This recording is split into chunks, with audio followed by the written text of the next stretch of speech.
we're going to take a look at one of God's most amazing creatures.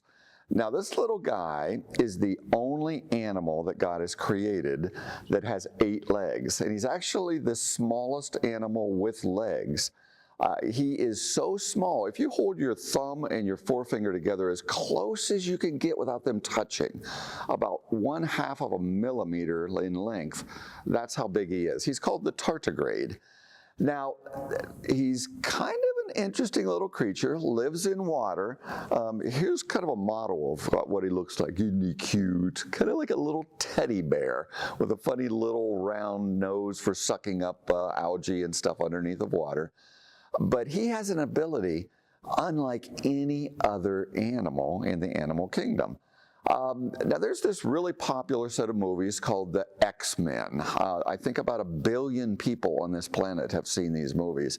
And the central character is a guy who calls himself the Wolverine.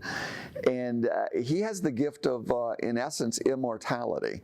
You just can't kill this guy. Well, the tardigrade is kind of like that.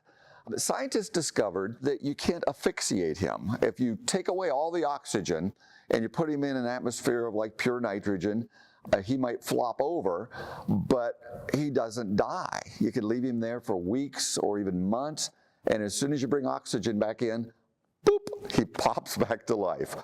Well, they thought that's kind of interesting. Let's see how resistant he is to radiation.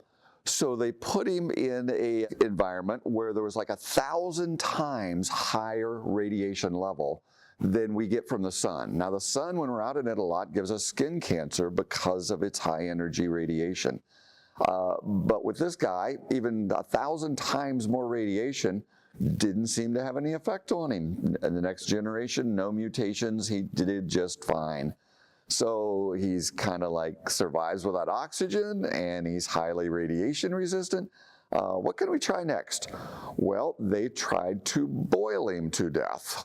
And they cool it down, and he's just kind of crawling and swimming around, and didn't kill him. Would kill bacteria, didn't kill the tardigrade. That took him to absolute 0 and froze him solid. As soon as they warmed up the water, he just starts swimming around again. So it's just one durable little critter. Last, they thought, well, he lives in water, let's take the water away.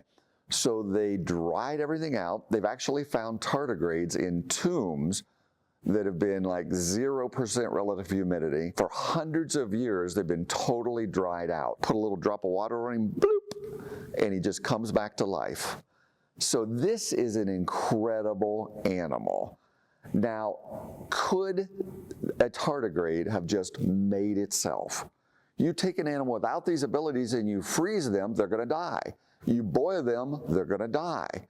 You take away the oxygen or dry them out, they're going to die unless the programming and the probably hundreds and thousands of chemical changes and processing changes that are needed for them to survive in those environments are already there. They had to have been designed that way.